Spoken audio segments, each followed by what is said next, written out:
Hello guys, कैसे हैं। आज फिर हम अपने YouTube channel city tech training centre में हाजिर हैं आपके लिए। हम आज नया टॉपिक आपके लिए लाए हैं कि जब आप कोई भी मोबाइल रिपेयर करते हैं तो आपको बहुत समय लग जाता है कि उसको हम पहले ये समझें कि उसकी लाइन ब्रेक है या ओपन है। ठीक, तो आप पहले भी जानते हैं कि हम बहुत सारी वीडियो बनाए हैं, तो उसमें हम बार बार ये नाम लेते हैं कि जीआर चेक करो, जीआर चेक करो। जीआर होती क्या है? क्योंकि आज हमारी क्लास चल रही थी, 3 लोगों को हमने आज पढ़ाया है, तो सोचा कि आप लोगों को भी आज जीआर के बारे में थोड़ा सा विस्तार रूप से बता दिया जाए। तो आइए आज हम देखते हैं कि मोबाइल में जीआर क्या होता है। तो जीआर आप समझते हैं कि ग्राउंड रीडिंग होती है। हम किसी भी कंपोनेंट या पार्ट्स को बदलने से पहले हम क्यों ना उसकी जो है कि एक रीडिंग चेक कर लें कि वो सही है कि नहीं सही है। अब जैसे मान लीजिए कि हमें डिस्प्ले कनेक्टर पे या डिस्प्ले आ नहीं रहा है, डिस्प्ले की लाइट नहीं जल रही है या ग्राफिक्स नहीं आ रहा है, तो हम उसमें क्या करेंगे कि डिस्प्ले की आईसी ढूंढेंगे, बीपीएच की लाइन चेक करेंगे, चार्जिंग आईसी के अंदर अगर है तो वो भी चेक करेंगे। लेकिन उन सब में टाइम बर्बाद ना हो तो हम सबसे पहले डिस्प्ले कनेक्टर की जो आपकी सप्लाई और सिग्नल की पिनें होती है वहां पे कुछ जीआर आता है। तो हम अगर वो जीआर आ जाएगी तो हम क्या समझेंगे कि इसकी लाइनें सही है, तो वो हमारा समय बचेगा। तो अब हम तुरंत दूसरा जो है डिस्प्ले लगा के चेक कर लेते हैं, या कनेक्टर आप जो है ध्यान से उसको आई डायग्नोस करना पड़ता है, उसमें देखना पड़ता है कि कोई भी पिन जो है मतलब टूटी ना हो या कार्बन न लगी हो, तब भी जो है कि ये प्रॉब्लम आती है।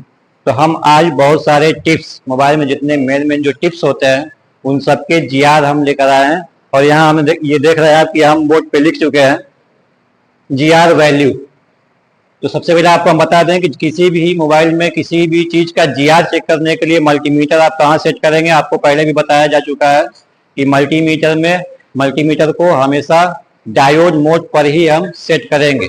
जब भी जीआर हम चेक करेंगे तो डायोड मोड पर सेट करना है, और जो उसका रेज प्रभाव होगा मोबाइल में कहीं भी हम ग्राउंड कर देंगे, और ब्लैक वाले से उन टिप्सों पर हम जीआर चेक करेंगे जो कि आप यहाँ पे लिखा हुआ देख सकते हैं। तो आइए हम बोर्ड पे चलते हैं, थोड़ा यहाँ पे देखेंगे, आप थोड़ा सा जूम कर लीजिए। देख सकते हैं कि यहाँ पे हम कुछ टिप्स के नाम लिख चुके हैं। जैसे कि सबसे पहला 1 नंबर आपका होता है वीपीएच की लाइन। तो वीपीएच की लाइन आप जहां जहां चेक करेंगे वहां आपकी जीआर आनी चाहिए 280 से लेकर के 400। ठीक है, वैसे ही आपका ईयरफोन का जो कनेक्टर होता है, तो ईयरफोन कनेक्टर में लगभग 5 से 6 पिनें होती है। तो इन पिनों पे अगर हम चेक करें तो 500-700 का जीआर आना चाहिए। उसी प्रकार रिंगर का जो टिप्स होगा, रिंगर के टिप्स में क्या है, 300 से 600 की रीडिंग आनी चाहिए। वैसे ही आपके बैटरी का कनेक्टर का जो प्लस वाला पॉइंट होगा वहां पे 300 से 600 की रीडिंग आनी चाहिए। और जो बैटरी के बीच वाली पिन होती है जिसको हम बोलते हैं बीएसआई, बीएसआई को हम लोग सेंसिंग पिन भी बोलते हैं, तो यहाँ का जो जीआर आएगा वो हमेशा 800 से ऊपर आएगा।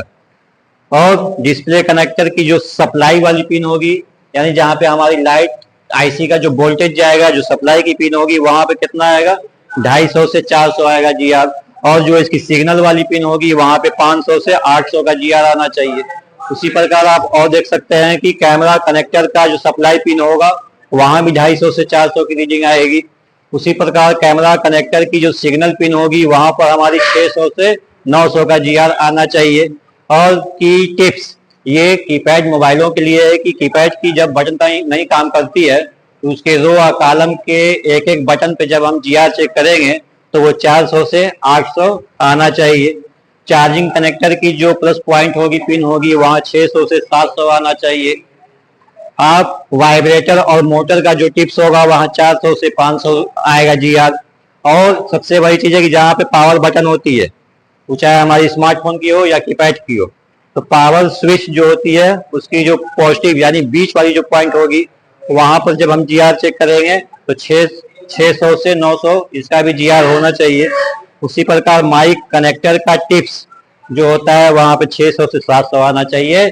लेकिन ये वाली रीडिंग सिर्फ यूनिवर्सल माइक में ही होगी, यानी जिसकी पिनें 2 होती है। 2 पिनों वाले माइक का जीआर जो है आपके 6 से 700 का जीआर आना चाहिए। इसी प्रकार और